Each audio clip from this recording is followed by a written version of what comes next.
Hello, today we are learning about the hyperbolic function and their graphs. The basic hyperbola has an equation in the form y is equal to a over x. Or if I were to multiply that x up to the other side, we could write that equation as xy is equal to a. Now the fractional form is probably the more common way to write it, but you need to be aware that it could be written in that second form as well. And a cannot be equal to 0 because if it were, then we would just get y is equal to 0, which means we would be back to a straight line again. Okay, so hyperbolas have two asymptotes. So the exponential equations that we looked at last lesson had the one horizontal asymptote. Hyperbolas have two. There will be a horizontal one and there will be a vertical one. An asymptote is a line that the curve approaches by getting closer and closer to it, but would never reach or touch it. So here is our first example. It says complete the table of values and use it to plot the graph of y equals 1 over x. So using our calculator, we are going to sub in some values. So we have a fraction and we have 1 over x, but x is going to be minus 3. So that is obviously going to be minus 1/3. When I sub in minus 2, I'm going to get minus 1/2. When I sub in minus 1, I'm going to get minus 1.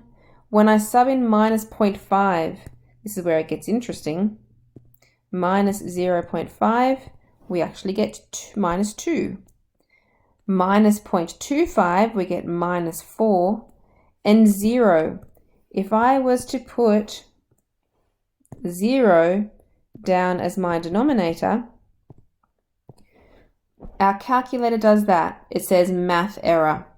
That's because you can never divide something by 0. It's not possible.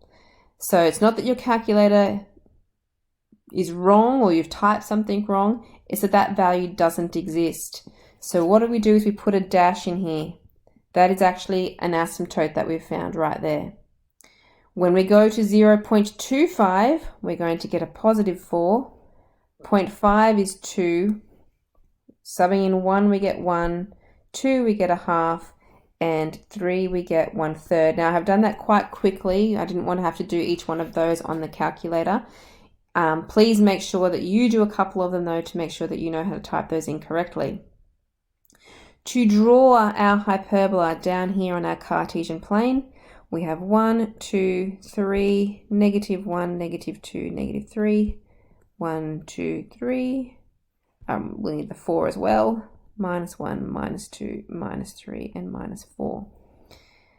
So at minus 3, we have minus 1/3, about there. At minus 2, it's minus 1/2.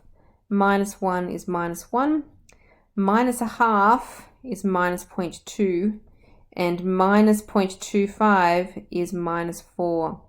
Okay, if we had just stopped at minus 1, we wouldn't have actually been able to see that this graph curves all the way around like that. So that's why we have those extra decimal numbers in there so that we can see that curve better.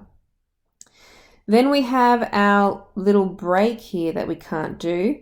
Then at 0.25, we're at 4, way up here. At 0.5, we're at 2. At 1, we're at 1. 2 is 1/2 and 3 is 1/3. So really, we've got two sections to this graph, two curves. And that's because we have our two asymptotes. Now the asymptotes, we have our horizontal one going across here. So at very large negative numbers or very big positive numbers, we're getting closer and closer to that 0 line.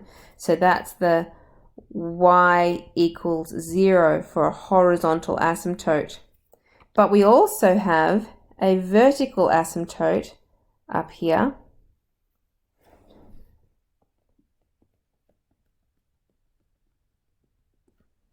So we have a vertical asymptote which is going through x equals 0. Both of those curves will never quite hit x equals 0. So that is our vertical and horizontal asymptote. And that is the basic shape of a hyperbola. Now the only thing that we're going to do from there is change the number that goes on the top. So we have another one here for question 2, where we are now want to sketch y is equal to 2 over x. So using the calculator to sub in, we would have 2 over minus 3. So that's minus 2 over 3. Subbing in minus 2, that's minus 2 over minus 2, which is minus 1. Subbing in minus 1, we get minus a half. 2 divided by minus a half is minus 4. 2 divided by 0, we get the math error because that's the asymptote. 2 divided by a half is 4. 2 divided by 1 is 2. 2 divided by 2 is 1. And 2 divided by 3. So you use your calculator, please, if you need to. Now down to the graph.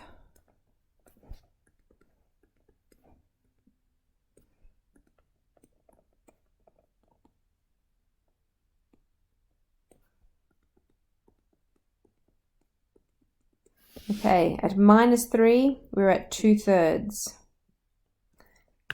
So let's change color for that. At minus 2/3. Then at minus 2, we're at minus 1.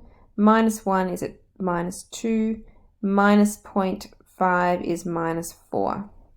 There's the first part of our curve. Then we have 0.5 is 4. 1 is 2, 2 is 1, and 3 is 2/3. So it has the exact same shape.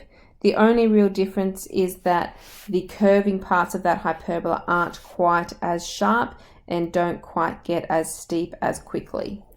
So we still have the same asymptotes. So please make sure that you label the asymptotes when you draw a hyperbola. So it's good to have some different colored pens to help you in this topic. So our horizontal asymptote is at y equals 0, and our vertical asymptote is at x equals 0. And we have another one here in question 3. So we can see that we have an equation of y is equal to minus 3 over x. Now the 3 over x, we would expect that that would just change the steepness of the curve again. But what is that minus sign going to do? Let's find out. When we sub in minus fraction, we have 3 over minus 3, we get a positive 1. When you type in minus 2, you get 3 over 2. When you type in minus 1, you get 3, then 6, then your math error, minus 6, minus 3, minus 3 over 2, and minus 1.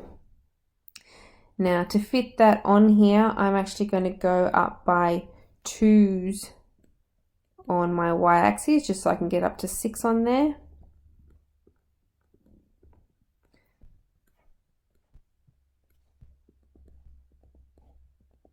Okay, so minus 3, we have a positive 1. At minus 2, it's 1.5. At minus 1, it's 3. And at minus 0.5, we're at 6. So what's happened is that we've now got our curve in the top left-hand quadrant.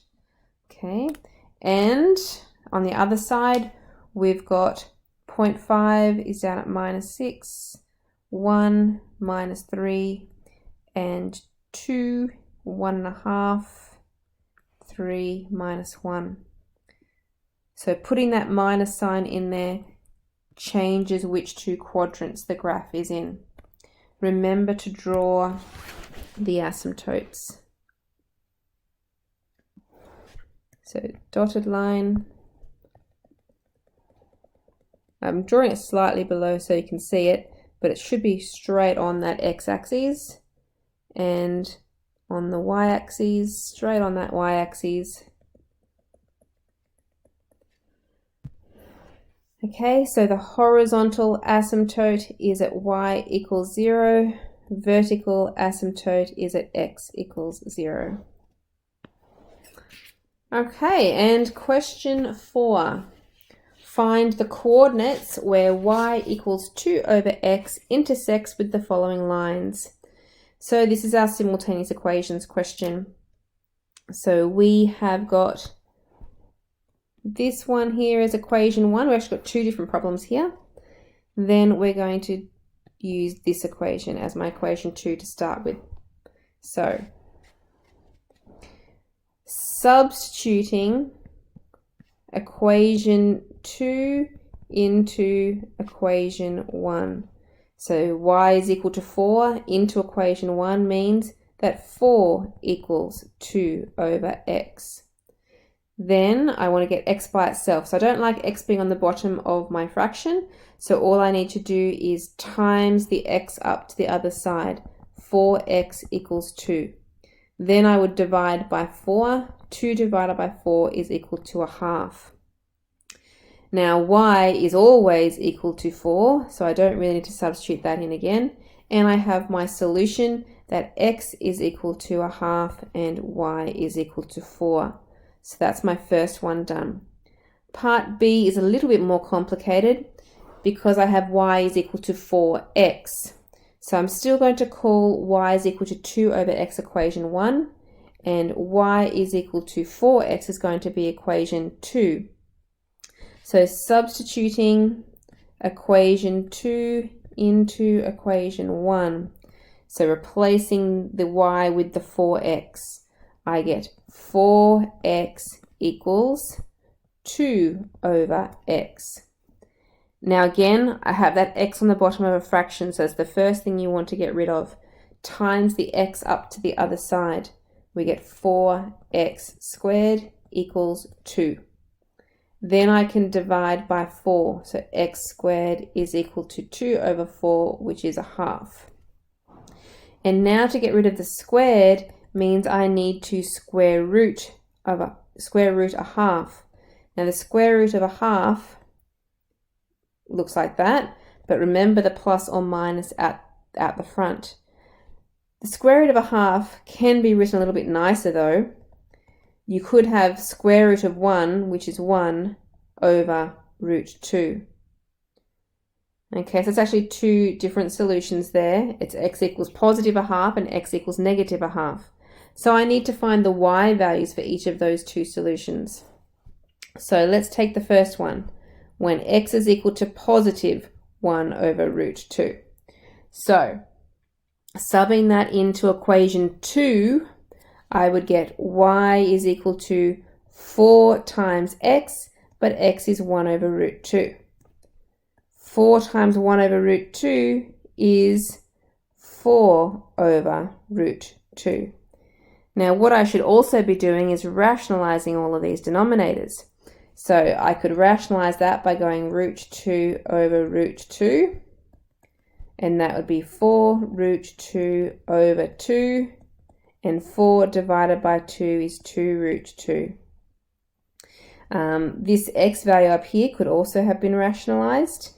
If I times that by root 2 over root 2, that would be the same as plus or minus root 2 over 2.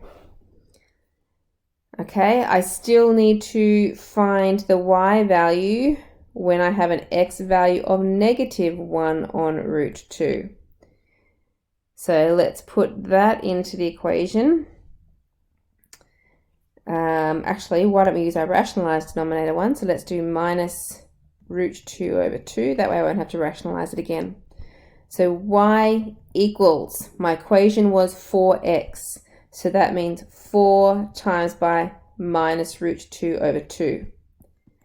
So that means minus 4 root 2 times in the tops together over 2, and 4 divided by 2 is 2. So minus 2 root 2. So my 2 points of intersection for that one is, for this one, it was a positive root 2 over 2 and 2 root 2. And the second point of intersection was a negative root 2 over 2 and minus 2 root 2. Okay, and that's it for our lesson on hyperbolas.